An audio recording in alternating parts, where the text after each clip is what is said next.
নমস্কার দর্শক বন্ধুরা, স্পোর্টস লাইট মিডিয়াতে আপনাদেরকে স্বাগত জানাই। আপনাদের সঙ্গে আমি সাগনিক। আর গতকাল অর্থাৎ 2 আগস্ট অলিম্পিকের সপ্তম দিন কিন্তু কেটে গেছে। তো চলুন এক নজরে দেখে নেওয়া যাক কালকের দিনে ভারতীয় অ্যাথলিটদের পারফরমেন্স।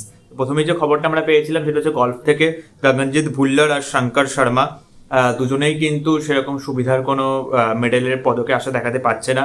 সেকেন্ড রাউন্ডের পর কিন্তু শুভঙ্কর শর্মা আছে 25th এবং গগনজিৎ ভুল্লার কিন্তু আছে 52nd, অর্থাৎ 52তম।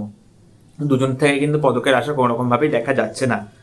তারপর যে খবরটা শুটিং থেকে আরো একটু খুবই সুন্দর একটি খবর এসেছে, খুবই ভালো একটি খবর এসেছে, সেটা হচ্ছে মনু ভাকের তৃতীয়বারের জন্য আরেকটি ইভেন্টে ফাইনালে চলে গেল। শুটিংয়ের 25 মিটার পিস্তলের ফাইনালে চলে গেল এবং এশা সিং কিন্তু কোয়ালিফাই করতে পারলো না। আর্চারিতে কিন্তু অঙ্কিতা ধীরাজ জুটি কিন্তু অর্থাৎ মিক্সড ডাবল জুটি কিন্তু বেশ ভালো পারফরমেন্সই করছিল। প্রথমে তারা হচ্ছে ইন্দোনেশিয়াকে হারালো রাউন্ড অফ 16-এ, তারপর তারা স্পেনকে হারালো কোয়ার্টার ফাইনালে, কিন্তু তারপর তারা কিন্তু সাউথ কোরিয়ার কাছে 6-2 সেটা কিন্তু হেরে যায় সেমিফাইনালে। অর্থাৎ তারা কোয়ালিফাই করে ব্রোঞ্জ ম্যাচের জন্য এবং ব্রোঞ্জ ম্যাচে তারা কিন্তু ইউএস এর কাছেও কিন্তু হেরে যায় 6-2 সেটে। অর্থাৎ তারা কিন্তু ব্রোঞ্জ পদকটা আনতে পারলো না ভারতের জন্য।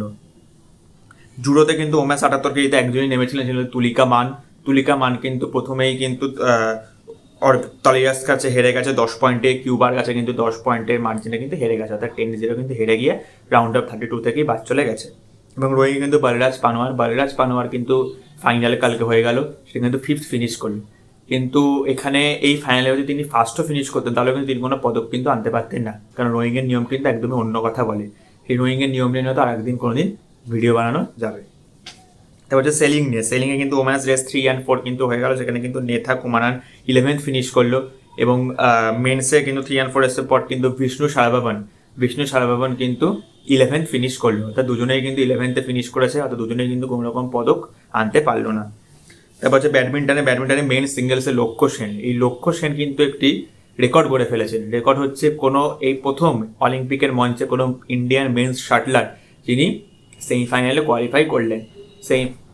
তিনি কিন্তু তাইপেই চাও চীনকে 2-1 সেটে কিন্তু হারিয়ে দিয়েছে। 2-1 সেটে কিন্তু হারিয়ে দিয়ে তিনি কিন্তু এই প্রথম অলিম্পিকে সেমিফাইনালে কোয়ালিফাই করলেন। এটা হচ্ছে ব্যাডমিন্টনের খবর। তারপর হচ্ছে অ্যাথলেটিক্স থেকে যে খবরটা এসেছিল, অ্যাথলেটিক্স থেকে হচ্ছে ওমেন্স 5000 মিটার রেসে হচ্ছে নেমেছিল হচ্ছে হিটে অঙ্কিতা ধিয়ানি এবং পারুল চৌধুরী, দুজনেই একজন কিন্তু 20তম। অঙ্কিতা ধিয়ানি কিন্তু 20তম ফিনিশ করেছে এবং পারুল চৌধুরী কিন্তু 13th ফিনিশ করেছে।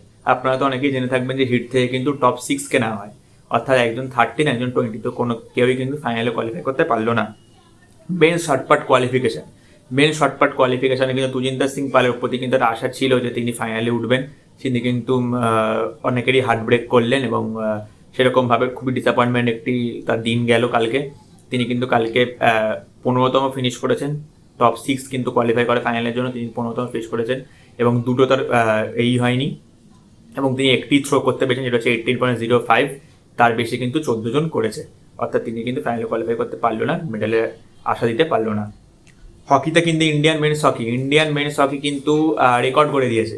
এটা খুবই সুখবর দর্শক বন্ধুরা, এটা কিন্তু ইন্ডিয়ান মেন্স হকি কিন্তু রেকর্ড করে দিয়েছে, ইতিহাস করে দিয়েছে যে 52 বছর পর অস্ট্রেলিয়াকে কিন্তু 2-1 গোলে হারালো। 52 বছর পর অস্ট্রেলিয়াকে 2-1 গোলে হারিয়ে কিন্তু তারা কোয়ার্টার ফাইনালে কোয়ালিফাই করলো। যদিও তারা কোয়ার্টার ফাইনাল আগেই কোয়ালিফাই করে গেছিল, কিন্তু তবুও এটা কিন্তু একটা বড় পাওয়া যে কোয়ার্টার ফাইনাল আগে তার কিন্তু একটা কনফিডেন্স খুবই বুস্ট হলো। তো এই ছিল কালকের দিন, অর্থাৎ সপ্তম দিনের রিভিউ বলা যায়, অলিম্পিকের রিভিউ। তো চলুন আমরা অষ্টম দিন নিয়ে আসবো, আমরা কালকে আবারও ভিডিও নিয়ে আসবো আজকের দিনের গোটা দিনের রিভিউ নিয়ে। তো ততক্ষণের জন্য গুড বাই, ভালো থাকবেন, সবাইকে ভালো রাখবেন, সুস্থ থাকবেন। আর ফেসবুক থেকে দেখে থাকলে চ্যানেলটিকে অবশ্যই ফলো করবেন, লাইক করবেন, কমেন্ট করবেন। ইউটিউব থেকে দেখে থাকলে অবশ্যই চ্যানেলটিকে সাবস্ক্রাইব করবেন। তো আজকের জন্য টাটা, আজকের জন্য এই পর্যন্তই, গুড বাই।